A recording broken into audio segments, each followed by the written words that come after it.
ಹಿಂದೂ ಮಹಾಗಣಪತಿ ಮಹೋತ್ಸವಕ್ಕೆ ಪೂರ್ವ ಸಿದ್ಧತಾ ಸಭೆ.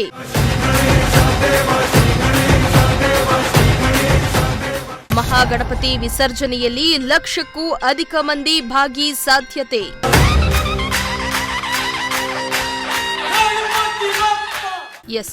ಇನ್ನೇನು ಕೆಲವೇ ತಿಂಗಳಲ್ಲಿ ಗಣಪತಿ ಹಬ್ಬ ಬರ್ತಾ ಇದ್ದು, ಈ ಬಾರಿಯೂ ತುಮಕೂರಿನಲ್ಲಿ ಹಿಂದೂ ಮಹಾಗಣಪತಿ ಮಹೋತ್ಸವಕ್ಕೆ ಹಿಂದೂ ಜಾಗರಣಾ ವೇದಿಕೆ ಸಕಲ ತಯಾರಿಯನ್ನ ಆರಂಭಿಸಿದ್ದು, ಇಂದು ಪೂರ್ವ ಸಿದ್ಧತಾ ಸಭೆಯನ್ನ ನಡೆಸಲಾಯಿತು.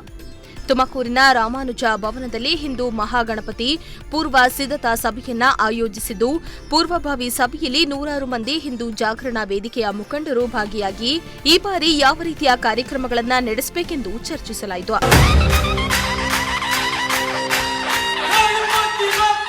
ತುಮಕೂರಿನಲ್ಲಿ ಪ್ರತಿ ವರ್ಷ ವಿಜೃಂಭಣೆಯಿಂದ ನಡೆಯುವ ಹಿಂದೂ ಮಹಾಗಣಪತಿ ಮಹೋತ್ಸವದಂತೆ ಈ ವರ್ಷವೂ ಕೂಡ ಹಿಂದೂ ಮಹಾಗಣಪತಿ ಮಹೋತ್ಸವವು ಯಾವುದೇ ತೊಂದರೆ ಆಗದಂತೆ ಅಚ್ಚುಕಟ್ಟಾಗಿ ನಡೆಸಲು ಸಭೆಯನ್ನ ನಡೆಸಲಾಯಿತು.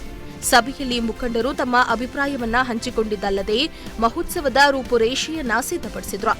ಕಳೆದ ವರ್ಷಕ್ಕಿಂತ ಈ ವರ್ಷ ವಿಜೃಂಭಣೆಯಿಂದ ವಿಸರ್ಜನಾ ಮಹೋತ್ಸವ ನಡೆದಿದೆ. ಕಳೆದ ಬಾರಿ ಹಲವಾರು ಕಲಾ ತಂಡಗಳನ್ನು ಕಡಿಮೆ ಮಾಡಲಾಗಿತ್ತು. ಆದರೆ ಈ ವರ್ಷ ಎಲ್ಲ ಕಲಾ ತಂಡಗಳು ಭಾಗಿಯಾಗಲಿದ್ದು ಪ್ರದರ್ಶನ ನೀಡಲಿವೆ.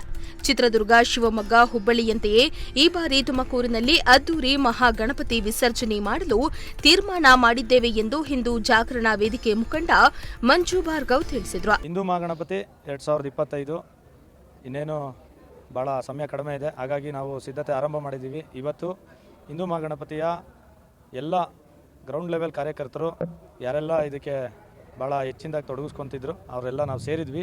ಕಾರ್ಯಕರ್ತರ ಒಂದು ಸಭೆ ಕರೆದಿದ್ವಿ. ಇಡೀ ಜಿಲ್ಲೆಯಿಂದ ಎಲ್ಲ ಭಾಗಗಳಿಂದ ಇವತ್ತು ನಾವಿಲ್ಲಿ ಸೇರಿದ್ವಿ. ಕಳೆದ ಬಾರಿಗಿಂತ ಈ ಬಾರಿ ಭಾಳ ಯಶಸ್ವಿಯಾಗಿ ಭಾಳ ಹೆಚ್ಚಿನ ಸಂಖ್ಯೆ ಸೇರಿಸಿ ಭಾಳ ವ್ಯವಸ್ಥಿತವಾಗಿ ಎಲ್ಲೂ ಏನು ಲೋಪದೋಷಗಳ ಆಗದಲೇ ಇರೋ ರೀತಿಯಲ್ಲಿ ನಾವು ಮಾಡಬೇಕು ಅನ್ನುವಂಥದ್ದು ಕಾರ್ಯಕರ್ತರ ಒಟ್ಟಿಗೆ ಚರ್ಚೆಗಳು, ಅಭಿಪ್ರಾಯಗಳು ಎಲ್ಲವನ್ನು ಸಂಗ್ರಹ ಮಾಡಿದ್ವಿ. ಈ ಬಾರಿ ಅತಿ ಹೆಚ್ಚಿನ ಒಂದು ಭಾಳ ವಿಸರ್ಜನಾ ಮಹೋತ್ಸವವು ಇಡೀ ರಾಜ್ಯವೇ ನೋಡಬೇಕು ಆ ರೀತಿಯಾಗಿ ಯೋಚನೆ ಮಾಡ್ತಾಯಿದ್ದೀವಿ, ಸಿದ್ಧತೆ ಕೂಡ ಮಾಡ್ತಾಯಿದ್ದೀವಿ. ಹಾಗಾಗಿ ಭಾಳ ಅರ್ಲಿಯಾಗಿ ಈ ಸಭೆಯನ್ನು ಕರೆದು ಮುಂದಿನ ದಿನಗಳಲ್ಲಿ ಭಾಳ ಎಲ್ಲರೂ ಆ್ಯಕ್ಟಿವ್ ಆಗೋ ರೀತಿಯಲ್ಲಿ ಮಾಡಿದ್ದೇವೆ.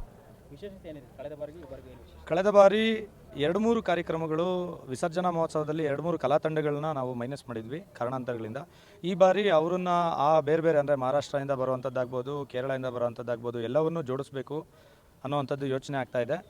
ಇದನ್ನು ನಮ್ಮ ಸ್ವಾಗತ ಸಮಿತಿಯ ಹಿರಿಯರು ಪ್ರಮುಖರಿದ್ದಾರೆ, ಅವರೊಟ್ಟಿಗೆಲ್ಲ ಚರ್ಚಿಸಿ ಒಂದು ಬಜೆಟಿನ ಒಂದು ಎಲ್ಲ ಸಾಧಕ ಬಾಧಕಗಳನ್ನ ನೋಡಿ ನಿಶ್ಚಯ ಮಾಡ್ತಾ ಇದ್ದೀವಿ. ಇಲ್ಲ, ಪ್ರತಿಷ್ಠಾಪನೆಯ ದಿನಾಂಕ ಅಂತೂ ಅದು 27 ಆಗಸ್ಟ್. ವಿಸರ್ಜನೆಯ ದಿನಾಂಕ ಕಾರ್ಯಕರ್ತರ ಒಂದಷ್ಟು ಡೇಟ್ಸು ಬಂದಿದೆ ಚರ್ಚೆಯಲ್ಲಿ, ಮತ್ತು ನಮ್ಮ ಸ್ವಾಗತ ಸಮಿತಿಯಲ್ಲಿ ಇರ್ತಕ್ಕಂಥ ಎಲ್ಲ ಹಿರಿಯರು ಮುಖಂಡರಿದ್ದಾರೆ, ಅವರೊಟ್ಟಿಗೆ ಚರ್ಚಿಸಿ ನಾವು ಆ ದಿನಾಂಕವನ್ನು ನಿಗದಿ ಮಾಡಿ ಅದನ್ನು ಕೂಡ ಅತಿ ಶೀಘ್ರದಲ್ಲೇ ತಿಳಿಸ್ತೀವಿ. ಆ ಒಂದು ಯೋಚನೆಯಲ್ಲೇ ಹಿಂದೂ ಮಹಾಗಣಪತಿ ಆರಂಭ ಆಗಿದ್ದು. ಚಿತ್ರದುರ್ಗ, ಶಿವಮೊಗ್ಗ, ಹುಬ್ಬಳ್ಳಿ, ಬೆಳಗಾಂ ಎಲ್ಲವನ್ನೂ ಮೀರಿಸುವಂಥದ್ದಕ್ಕೆ ನಮ್ಮ ಕಲ್ಪತರು ನಾಡು ಸಕಲ ಸಿದ್ಧತೆಯಲ್ಲೇ ಇದೆ. ಒಂದಿಷ್ಟು ಸಮಯ ಬೇಕಾಗಿತ್ತು, ಅದನ್ನ ಈ ವರ್ಷ 100% ನಾವು ಮಾಡಲಿಕ್ಕಿದ್ದೇವೆ.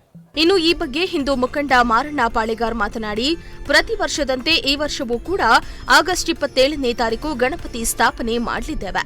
ಈ ವರ್ಷ ಹಿಂದಿನ ವರ್ಷಕ್ಕಿಂತ ಹೆಚ್ಚಿನ ಜನಸಂಖ್ಯೆ ಸೇರಬಹುದು ಎಂದು ಯೋಚಿಸಿದ್ದೇವೆ. ಕನಿಷ್ಠ 1 ಲಕ್ಷಕ್ಕಿಂತ ಹೆಚ್ಚು ಮಂದಿ ಭಾಗಿಯಾಗಲಿದ್ದಾರೆ ಎಂದು ತಿಳಿಸಿದರು. ಹಿಂದೂ ಮಹಾಗಣಪತಿ ತುಮಕೂರಿನಲ್ಲಿ ಲಕ್ಷಗಟ್ಟಲೆ ಸೇರುವ ನಿರೀಕ್ಷೆ ಇದೆ. ಕಾಲಾವಕಾಶನ 3 ತಿಂಗಳು ತಗೊಂಡು ನಾವು ಪ್ರತಿ ತಾಲೂಕಲ್ಲಿ, ಪ್ರತಿ ಹೋಬಳಿ ಮಟ್ಟದಲ್ಲಿ ಹಿಂದೂ ಕಾರ್ಯಕರ್ತರನ್ನ ಸಭೆ ಮಾಡಿ ಅವರಿಗೆ ಹಿಂದೂ ಮಹಾಗಣಪತಿಯ ಮತ್ತು ಹಿಂದೂಗಳಿಗೆ ಪ್ರಸ್ತುತ ಏನು ನಡೀತಾ ಇದೆ ಆ ವಿಚಾರನ ಮನದಟ್ಟು ಮಾಡಿ ಹಿಂದೂ ಕಾರ್ಯಕರ್ತನ ಒಗ್ಗೂಡಿಸುವಂಥ ಒಂದು ಬಹುದೊಡ್ಡ ಜಿಲ್ಲಾ ಮಟ್ಟದ ಹಿಂದೂ ಮಹಾಗಣಪತಿಯ ಕಾರ್ಯಕ್ರಮ ಇದು.